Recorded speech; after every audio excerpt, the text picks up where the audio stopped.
Se não apontar no mapa, você dificilmente vai conseguir detectar, mas este é El Salvador, o único país da América Central sem acesso ao Mar do Caribe. A área dele é menor que Sergipe, o menor estado brasileiro. Por lá, vivem pouco mais de 6 milhões de pessoas.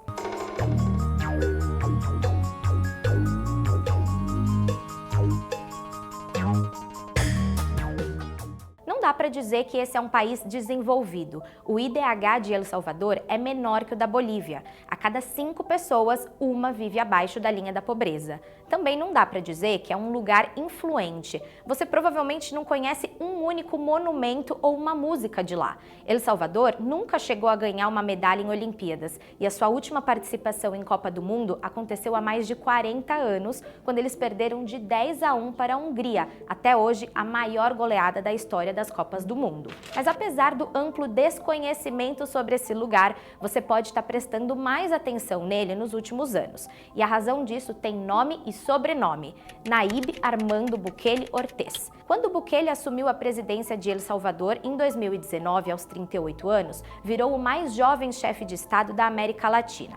O país vinha de 3 décadas elegendo políticos da Aliança Republicana Nacionalista, de direita, e da Frente Farabundo Martí para la Liberación Nacional, de esquerda. Mas as coisas não vinham bem, e não era difícil apontar o principal culpado: a violência. Em 2019, mais de 70% da população dizia que a criminalidade era o grande problema de El Salvador. No passado recente, El Salvador já chegou a ter o título de país mais violento do mundo. Em 2015, esse lugar registrava 106 homicídios por 100 mil habitantes, mais de 3 vezes o número do Brasil. Mas esses assassinatos começaram a cair ainda antes de Bukele virar presidente, e quando ele chegou ao poder, com 38 homicídios por 100 mil habitantes, a criminalidade desabou ainda mais. Hoje, a taxa de homicídios está em 1,9. Para entender como El Salvador conseguiu esses números, é preciso dar um passo atrás nessa história. Por muitos anos, a criminalidade de El Salvador esteve nas mãos de 2 gangues: a Mara Salvatrucha, mais conhecida como MS-13,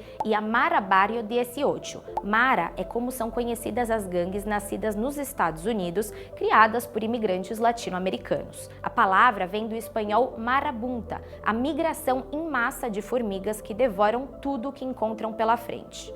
As atividades criminosas das maras são bastante variadas: tráfico de armas, assalto, roubo de automóveis, tráfico de drogas, lavagem de dinheiro, prostituição.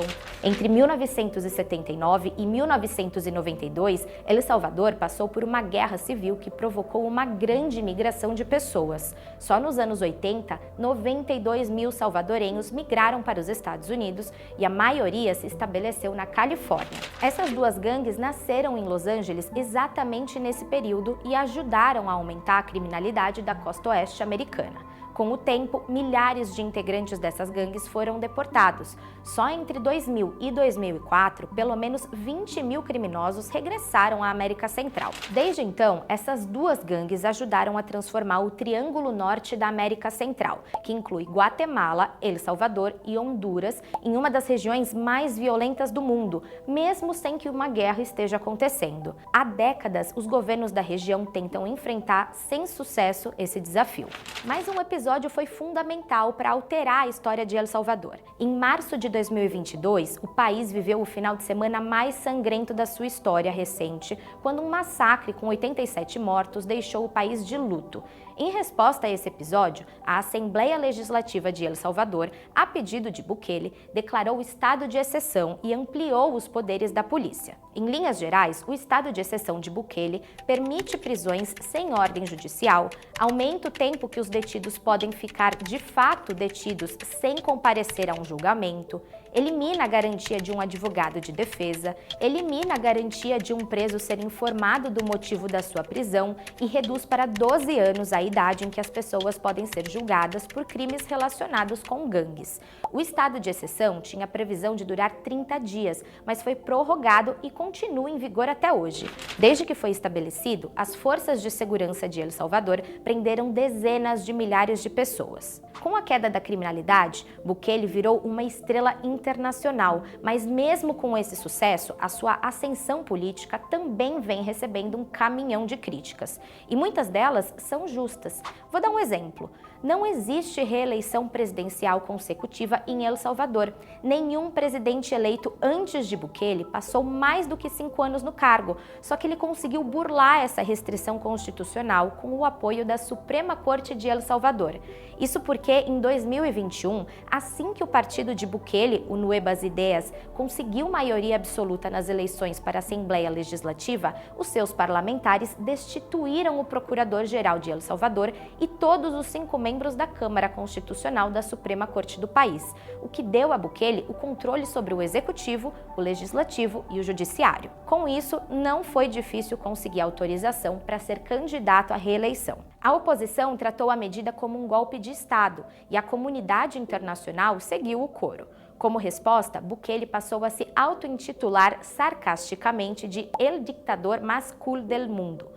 Bukele é, de fato, extremamente popular, e não só para os salvadorenhos, mas entre inúmeros latino-americanos que vivem em países dominados pela criminalidade, como o Brasil.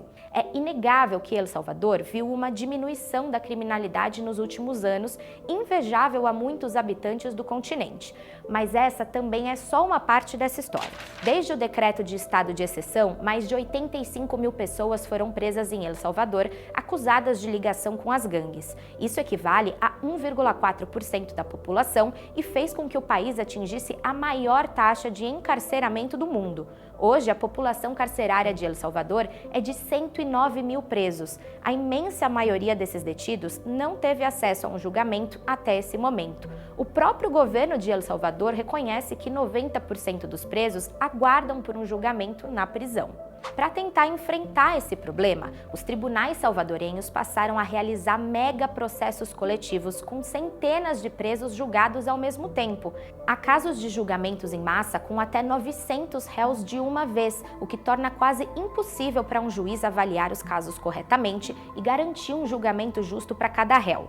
Por isso, muita gente inocente vem sendo presa em El Salvador. O próprio Bukele admitiu em novembro do ano passado que 8 mil pessoas inocentes foram detidas no país. E olha que o número dele é bem modesto. Algumas organizações independentes que monitoram a criminalidade dizem que esse número é muito maior, falando em até 30 mil detidos sem qualquer vínculo com as gangues, o que significa que até 1/3 dos presos de El Salvador podem ter sido encarcerados sem qualquer motivo. Bukele diz que irá libertar 100% dos inocentes em algum momento, mas enquanto isso não acontece, essas pessoas estão encarceradas ao lado de alguns dos criminosos mais perigosos do continente, convivendo diariamente com espancamentos, maus tratos e abuso sexual em celas tão superlotadas que são obrigados a dormirem no chão ou em pé. Nesses lugares, há falta de higiene e proliferação de doenças. A alimentação também é escassa. Até abril de 2025, pelo menos 380 presos morreram nas prisões de El Salvador, incluindo 4 bebês. 94% dos mortos não tinham o perfil de pandilheiros, ou seja, morreram na prisão sem pertencer a uma gangue. Muitos eram inocentes esperando um julgamento. Bukele também é acusado de estabelecer uma política de cotas que exige que os policiais realizem um determinado número de detenções por dia. Pressionada, a polícia de El Salvador passou a justificar as suas prisões com alegações cada vez mais vagas, baseadas nas características físicas, no local de residência ou nas tatuagens das pessoas, mesmo quando elas não têm antecedentes criminais. Outro critério é a ficha policial. Salvadorenhos que já estiveram registrados nas bases de dados da polícia são presos sem novas evidências. Em alguns casos, quem é solto por um juiz porque foi detido sem justificativa acaba voltando à prisão na saída do tribunal porque continua registrado na base de dados da polícia. O governo também estimulou denúncias anônimas da população, abrindo uma linha telefônica para que os salvadorenhos reportassem supostos colaboradores das gangues no país.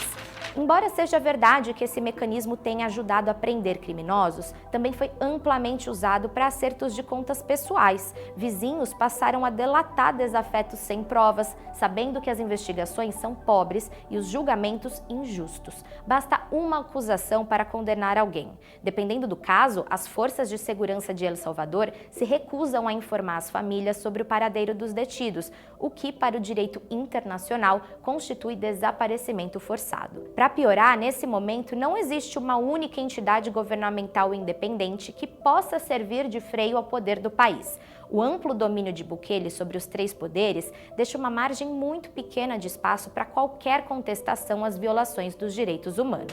Hoje, o que acontece em El Salvador é o resultado de uma escolha política com forte apoio popular, segurança em troca de mais poder para a polícia.